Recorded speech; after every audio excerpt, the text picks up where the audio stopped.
When we were last studying in 1 Corinthians chapter 11, we were studying men's and women's hair length, women's head covering, etc. And I was ready to move on. I was asked not to quite move on yet. So got a couple more slides, but chapters 11, 12, 14, I'm going to include 13 in it too, but they're all interrelated. And so we're going to be coming back and forth to several of these topics. So I don't want to spend that much time on it again today because we've already hammered it a lot last month. But as we look at those verses, we find a key issue that is identified as the role, essentially a hierarchy of God, Christ, husbands, and wives, and our behavior needs to reflect defined roles. Paul says that head covering while praying and prophesies reflects on those roles. And his direction to head covering and hair length is not found in other scriptures. And we might discuss just a little bit, it conflicts with some of the Jewish practices. And we also saw that Jewish women in the first century were told that they should wear a covering, i.e., in that particular case, a shawl, that went in public. And this was all the time. This wasn't just when they were in the synagogue or whatever. With that information that we have, I presented essentially two different ways of looking at this, and spending a little bit of time on this is appropriate because this affects how we look at a lot of what's in 1 Corinthians. And I'm going to label the first one, and these are my own labels, dispensational view. And that is, you have God giving the Jews a law, and that lasted until the crucifixion of Jesus. And then that was completely done away. We now have Christian law, if you will, which is entirely new and different. And they may say the same things about a lot of topics, but it is different law. And there are a lot of people who think that way. Alexander Campbell, for example, was a strong dispensationalist. And so within this view, as you're looking at it, yeah, you want to understand what people thought so that you could understand maybe how the words were used, but cultural norms don't matter. God is giving commands through the apostles. God, through Paul, is giving a new command for women to wear a head covering in church. A garment covering the head could also be long hair. And it's important, he makes the distinction here. It's not just what the women do. Talking about men must have short hair. And this command, according to this view, is for the entire Christian era. This represents now what God expects Christians to do. Now, the other view, and again, I've made up the titles, you can maybe come up with a better title, is a continuing narrative point of view, is that the New Testament doctrine is built upon the moral and spiritual principles of the Jewish law. That, yes, there are differences between Christianity and Judaism. And the New Testament writers go to great length to specify what those differences are. You have the Galatian letter, you have the Roman letter, you have the Hebrew letter, all defining differences. But at the same time, you have Paul reminding Timothy that it's the Old Testament scriptures that are there for reproof and correction and instruction in righteousness. Much of the society in the first century expected women to have their heads covered in public. Men and women should not neglect the cultural norms because of equality in the gospel. Again, this continues the thought that there are gender roles that we as Christians need to respect. God is the source of authority. Within the household, the husband is the source of the authority that is there. And the wives and the children need to reflect and respect that. Hair length, dress must reflect those gender differences. And we must also respect how they are displayed within different cultures, i.e., even if you don't think that you need to wear a head covering today, if you were in a church in Saudi Arabia, you might need to rethink that. Because what your dress essentially communicates in that location, you need to be conscious of. So, another warning. Yeah. It's not that this isn't important. It's just that we need to be cautious about judging the views of others on this subject. A lot of wise people have come to significantly different conclusions on it. And like I said, that doesn't mean the subject is unimportant, but it does mean that it's not entirely clear. And we need to respect those different views. And I would also add that all of the things that Paul has emphasized in the previous chapters about our love for each other and how we should work with each other and try to avoid causing each other to sin also apply to this as well. You may conclude that as a woman, you don't have to wear a head covering in the congregation. Okay, I would actually agree with you. But if by not doing so, you cause someone else to sin, then maybe you need to rethink that freedom. Yes, Bill. A good example, and I've not ever experienced this, but I've been told that in some years past, and I don't know if that's changed, there was churches in the South that if you came there as a visitor, as a woman, you were visiting there, if you didn't have your head covered as you're about to enter the building, you were given a cover. And for years I thought, why should someone doesn't believe it if she should do that? But then I finally realized that you could be causing other women to sin by not having a covering on. And then our human minds do things like that. They'll focus on something that they know don't believe is right, and you can really cause someone to sin by doing that. Not just the women, the men as well could be distracted by use that word. And we men living in the first half of the 21st century, we have it easy because while they're somewhat flexible as far as hairstyles that we see among men, predominantly men wear short hair right now. This hasn't always been the situation within different societies. We need to understand, okay, yeah, I have it easy.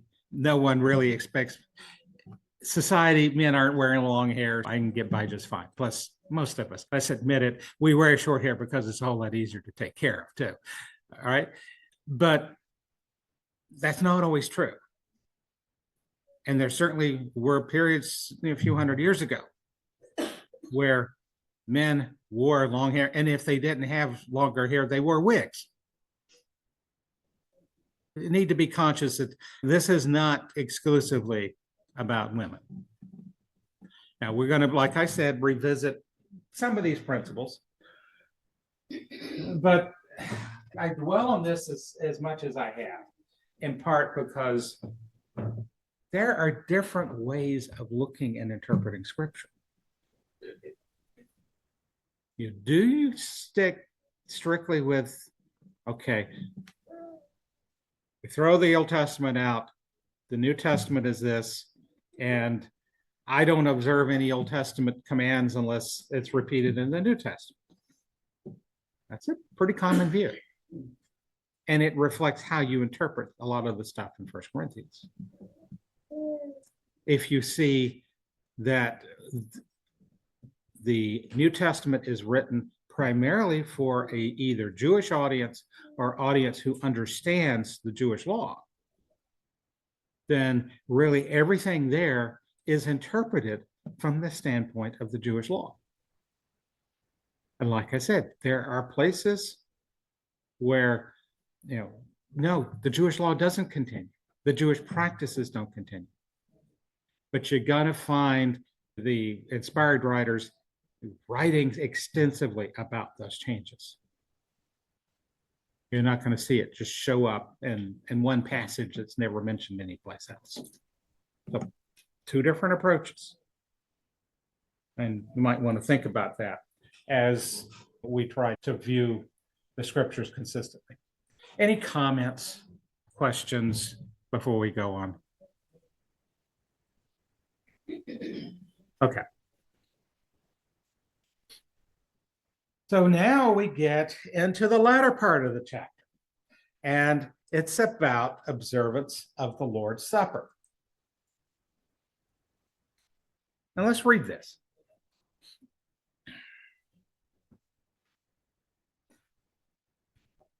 But in giving this instruction, I do not praise you, because you come together not for the better, but for the worse. For in the first place, when you come together as a church, I hear divisions exist among you. And in part, I believe it. For there must be factions among you, so that those who are proved may become evident among you. Therefore, when you meet together, it is not to eat the Lord's Supper. For in your eating, each one takes his own supper first, and the one who is hungry and another is drunk. What? Do you not have houses in which to eat and drink? Or do you despise the church of God and shame those who have nothing? What shall I say? Shall I praise you? In this I will not praise you. For I received from the Lord what I also delivered to you, that the Lord Jesus, in the night in which he was betrayed, took bread. And when he had given thanks, he broke it and said, "This is my body, which is for you. Do this in remembrance of me." And the same way he took the cup also after supper, saying, "This cup is the new covenant in my blood. Do this as often as you drink of it in remembrance of me." So as often as you eat this bread and drink the cup, you proclaim the Lord's death until he comes. Therefore, whoever eats and drinks or eats the bread and drinks the cup of the Lord in an unworthy manner shall be guilty of the body and the blood of the Lord. But a man must examine himself, and in so doing, he is to eat of the bread and drink of the cup. For he who eats and drinks judgment to himself, if he does not judge the body rightly. For this reason, many among you are weak, and some sleep. But if we judged ourselves rightly, we would not be judged. But when we are judged, we are disciplined by the Lord, so that we may not be condemned among the world. So then, my brethren, when you come together to eat, wait for one another. If anyone's hungry, let him eat at home, so that you will not come together for judgment. The remaining matters I will arrange when I come. All right. So in this, Paul transitions to a new topic. And you notice that unlike the introduction to the previous topic of women's dress, he doesn't praise them on this, does he? He continues on much of what he's done that does not praise them. And he hears that there's division among them when they come together. So what sort of divisions, from looking at this, do you think they had? Or do you think that Paul is referring to? Maybe it's a better question. Go ahead, Bill. I'm assuming, maybe wrong so, but that it was concerning the partaking of the Lord's Supper. Some were observing it properly and some were not. And so that becomes a division when some are not observing it properly. Because he's already dealt with a lot of division issues up to this point. So, is this division good or bad?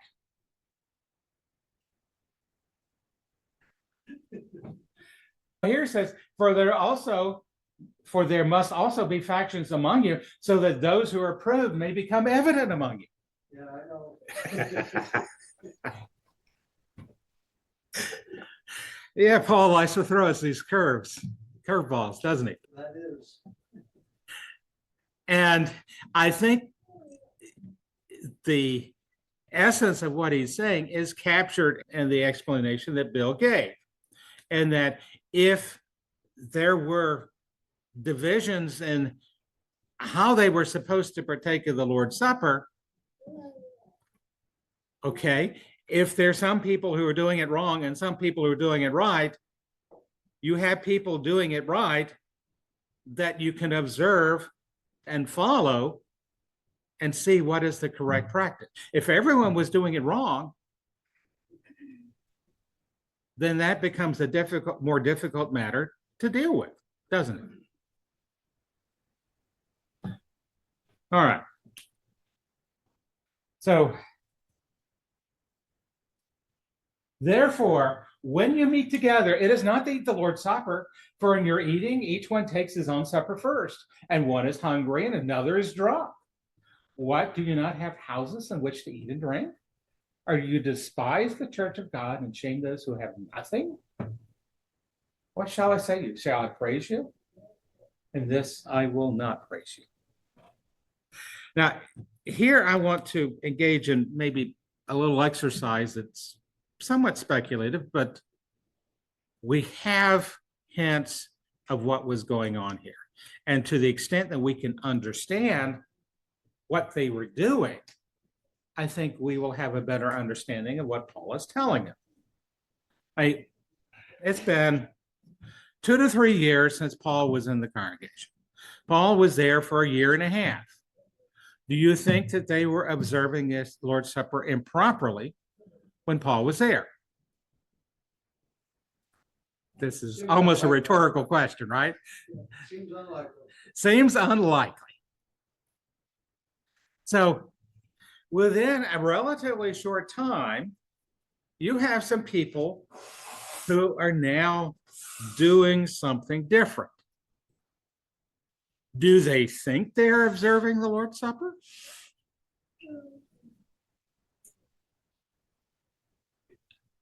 Within the context that Paul is bringing this up, yes, I believe that they thought they were observing the Lord's Supper. But what were they doing?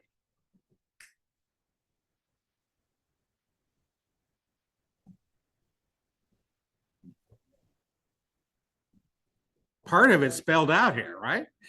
We discussed this a little bit in recent weeks. It appears that they may have actually been eating like a meal, but that the Lord's Supper was part of that.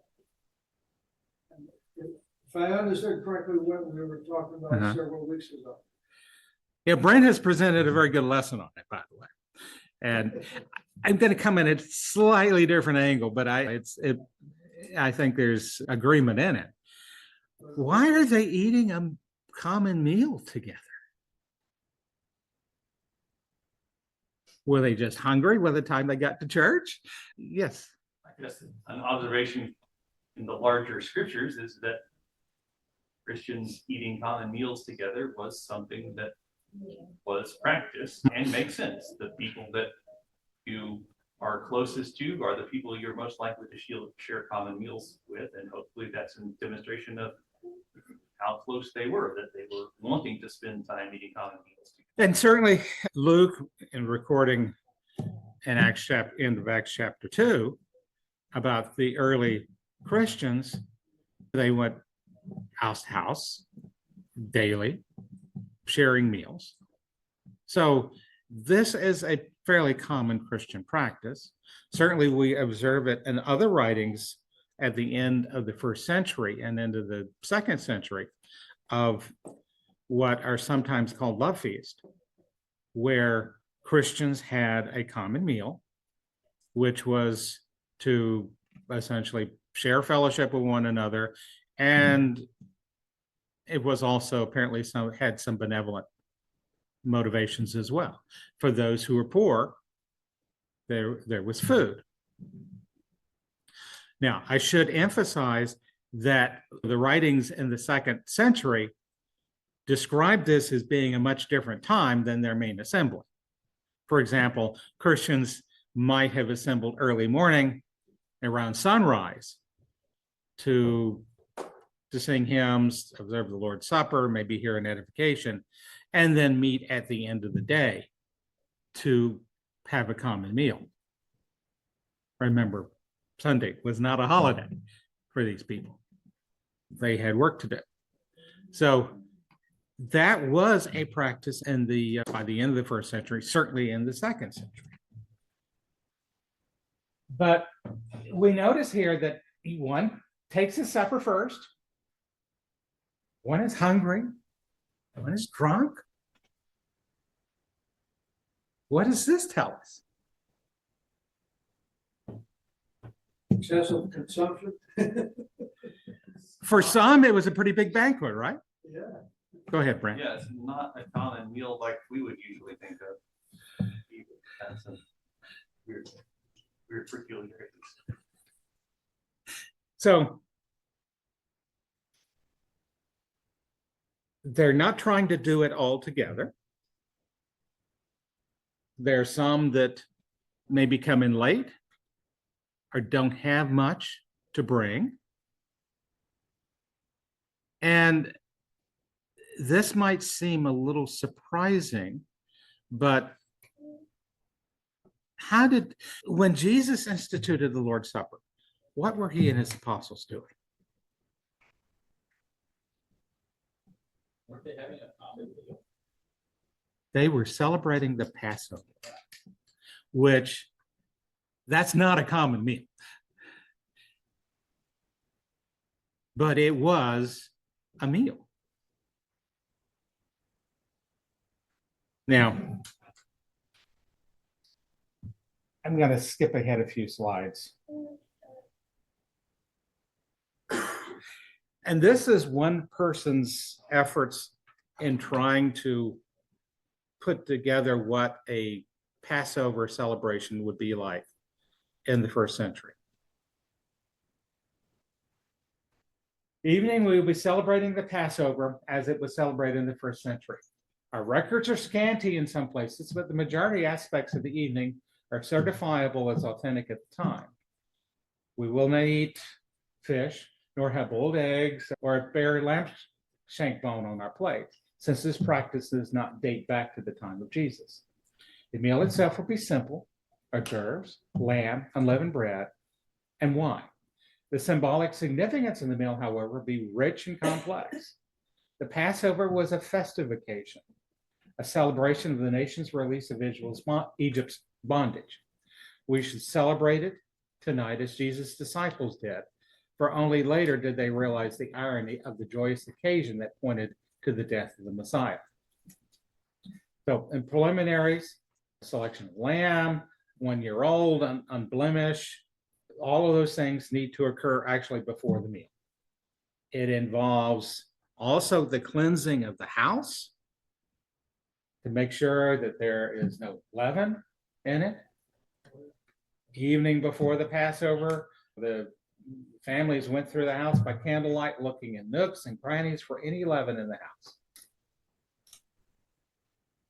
And at the end of the search, the Father says, all leaven that is in my possession, that which I have seen and that which I have not seen, be it null, be it accounted as dust of the earth.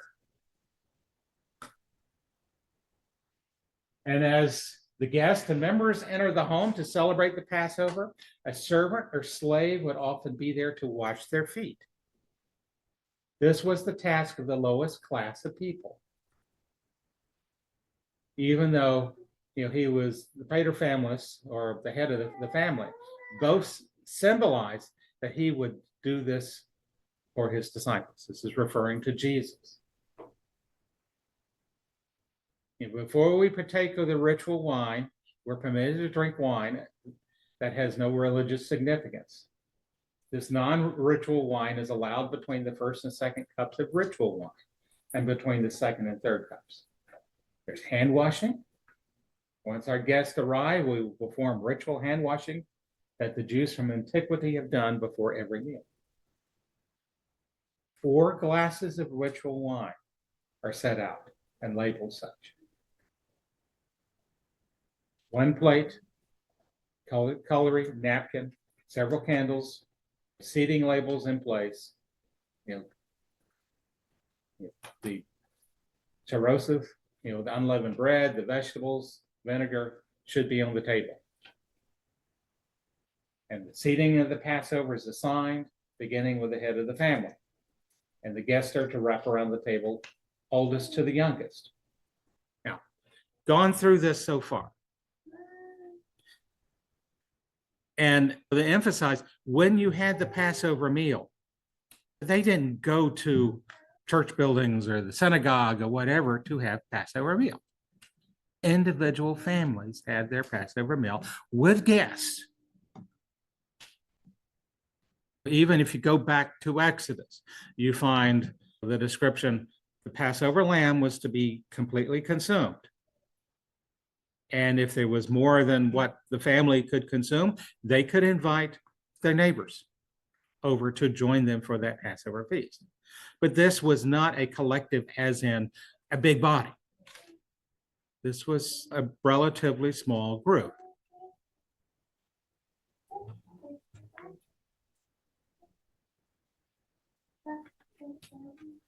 Now, first cup, the mission says that even the poorest man of Israel must drink of the 4 ritual cups, even if it means selling all of his possessions. The wine was red and warm, custom that we're continuing this evening. A prayer is uttered over each cup, and the 4 verbs of Exodus 6:6-7 are recited, one over each cup. We go on down, we find the head of the house dips the bitter herbs, traditionally lettuce and celery, into salt water or vinegar. He dips the herbs together with the chief guest of honor, and tasting the bitter herbs is passed down the table.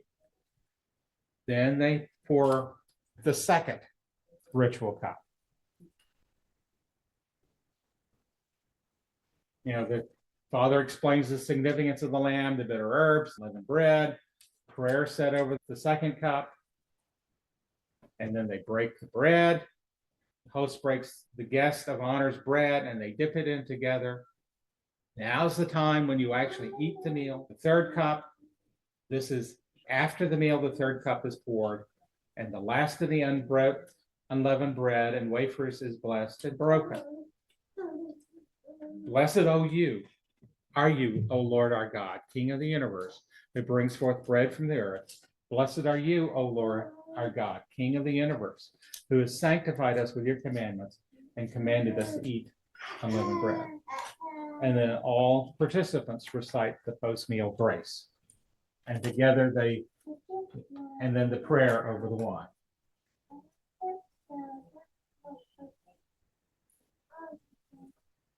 All right. So then we have, after this, and I seem to have deleted it, the fourth cup, which was actually the end of the Passover meal. Now, why do I mention the Passover meal? And you can look at this differently, but I suspect that what's happening is some of the people who are in Corinth know that Jesus instituted the Lord's Supper as part of the Passover meal. And so they're gathering weekly to have a Passover meal. Now, again, this is not what you would normally do, you necessarily would think of for an entire congregation of people. They're bringing their own meal. And they're observing. And you notice there's quite a bit of wine consumed during that process. And just about any time of the year, the wine's going to be alcoholic. So they get too big of a banquet, and some of them might get a little tipsy. But in doing this, who are they ignoring?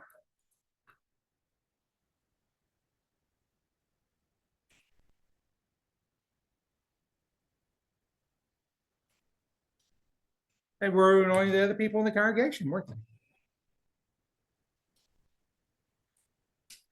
So if my presumption is correct here about what they're trying to do, it emphasizes the fact that the Lord's Supper, as instituted by the Lord, is not a Passover meal. It is not there to be a complete meal consumed. It is not one there that, okay, we individual families have a meal within our house. They were gathering together to try to do this. Now, I don't know how big the congregation in Corinth was. I have no idea what their meeting facilities were.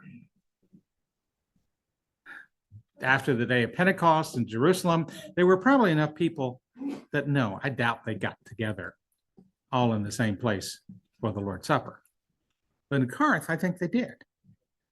And everything that Paul is indicating there shows that they did. And so when some are coming, they're poor. They don't have much. And they're sitting in this building or wherever they are, not that far away from this other group of people that have all of these things and they're consuming it. And number one, they're certainly divided in that respect. And secondly, even though the Passover meal was something that was instituted by God for the Jews, it doesn't focus on the same things.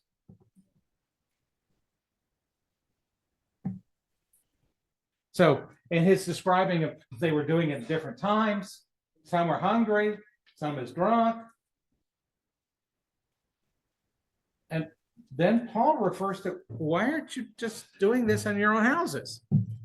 Why?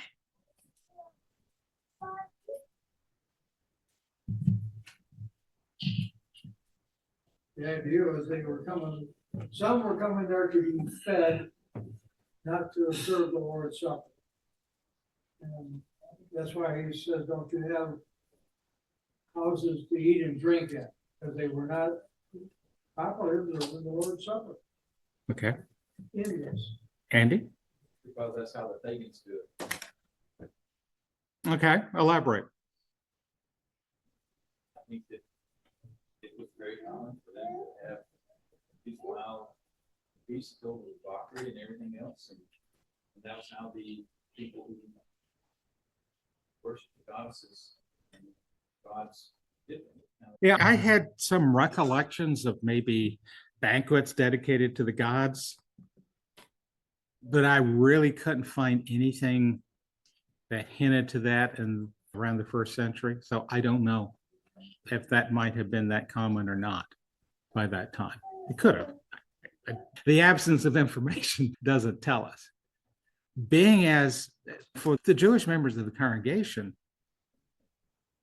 the tie with the Passover meal, I think would have been strong enough that to me, this is the most likely reason that they would have deviated in this way. But Paul is telling him, this is not a full meal. You're not eating this to satisfy your hunger. And in fact, some of the commentaries that I have read and heard tend to emphasize that Jesus only took the final, or either the third or the fourth ritual cup, and what was left of the unleavened bread, and used that for what we now call the Lord's Supper. It wasn't the whole meal. And I think Paul confirms that. So you're not coming to eat a full meal. You're not coming, or you're not supposed to be coming to do that. So secondly, as we're doing it, there's some sense of togetherness that is supposed to be there, in that if you're dividing up into different groups and one has a great big lunch basket full of food and the other has almost nothing, are you really doing it together? So I do think they misunderstood completely what the Lord's Supper was all about. I'm more inclined to think that they were going back on Jewish religious tradition rather than paganism, but I may be completely wrong on that. Yes, Brent. I guess one of the elements of the description of the Passover I was not familiar with, but is prompting thoughts. It was the seating in order of importance. That obviously is something that is not original with the Passover of the Old Testament, at least wasn't recorded in the Old Testament, but was very natural in the Jewish society that they lived in, and also in the larger whole Gentile world of it. Yeah. And you got together, one of the purposes of gathering together at the same time is for the most important people to be positioned in a way that brought them honor, and people with less importance, they were out of luck. They might even end up at the bottom of the table and not get anything. If that were happening, either because of the Jewish tradition or the larger cultural tradition in a church, I can definitely imagine some of the people there being difficulty deciding what order to place people. And if people disagreed with the order, they might decide not to sit at that table if they didn't get the position they thought, and so they end up at a different table, or again. So yeah, even just that element is going to cause all kinds of strife if it's attempting to be replicated within a meal of the church. And it might also cast some light onto the discussion of who is the greatest that the apostles had at that Passover meal. Which one of them is going to get the seat on the right hand of Christ? And is that really important? Of course, we note that Jesus has turned a lot of that on its head by the fact he's the one washing their feet before you even start. So that gives a pretty strong hint that, you're not going to do things the same way. So again, Paul is emphasizing this isn't a meal to satisfy hunger. And if that's what you're doing, you're doing it wrong. It's basically like a tea party. You basically come and drink a spot of tea and then have a little cracker of cookies. That's how you're doing it. It's not a panned out meal. You're just having it's like tea time. And then lunchtime. I had not really associated it with British tea, but the idea of it is just something like this. It's nothing like a meal out of it. and to continue, what Paul is saying, he has received from the Lord, and what I also delivered to you, that on the Lord Jesus, the night he was betrayed, took bread, and when he had given thanks, he broke it and said, "This is my body, for which is for you. Do this in remembrance of me." And the same way, he also took the cup after the supper, saying, "This cup is the new covenant of my blood. Do this as often as you drink it in remembrance of me. For as often as you eat this bread and drink this cup, you proclaim the Lord's death until he comes. Therefore, whoever eats the bread or drinks the cup of the Lord in an unworthy manner shall be guilty of the body and the blood of the Lord."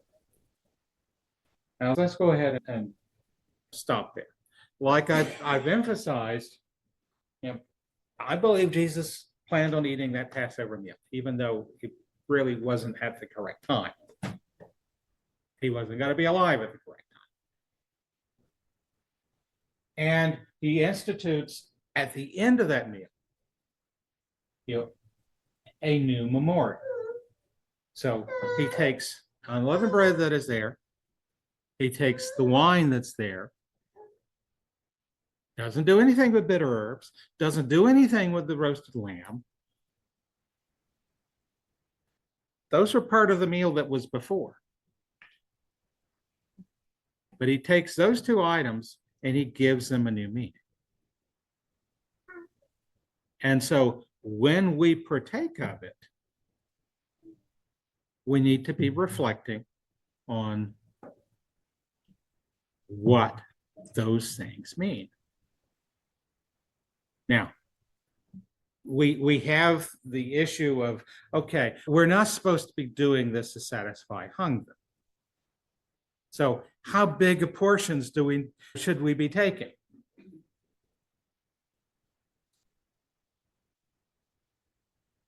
Teeny weeny little bits? Like we do. Yeah, we don't tend to put enough bread in there for anyone to have much to chew on. I don't think that's what he's saying. Yeah.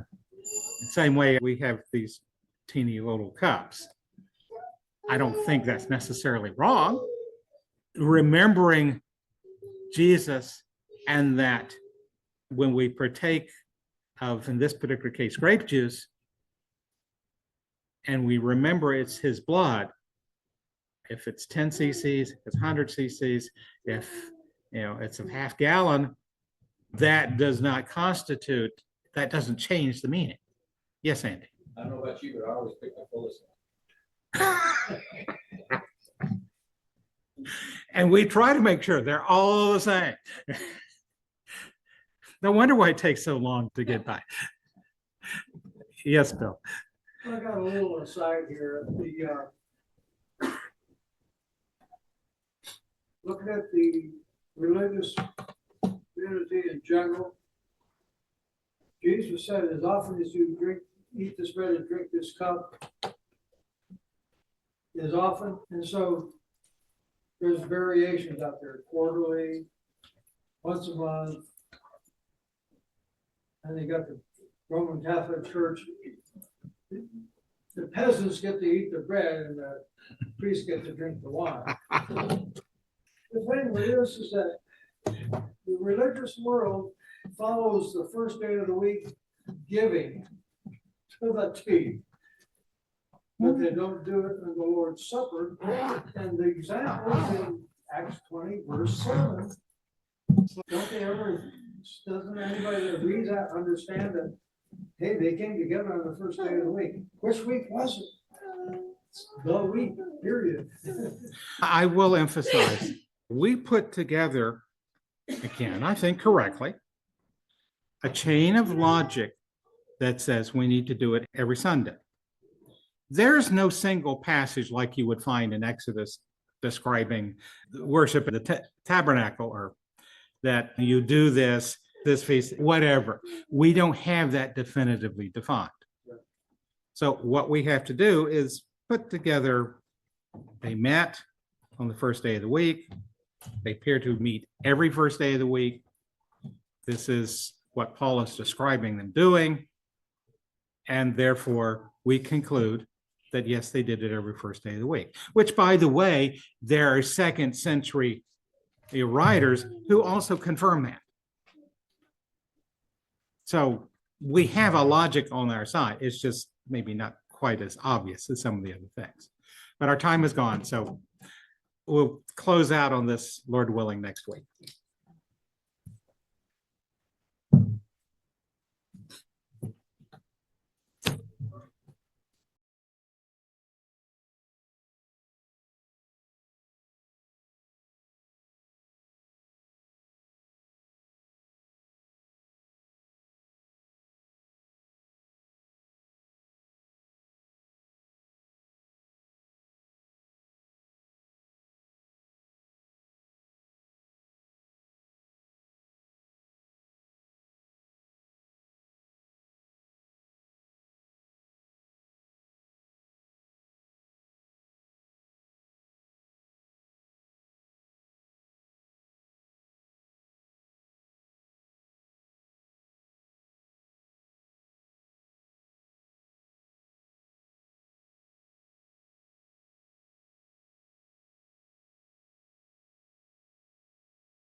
I don't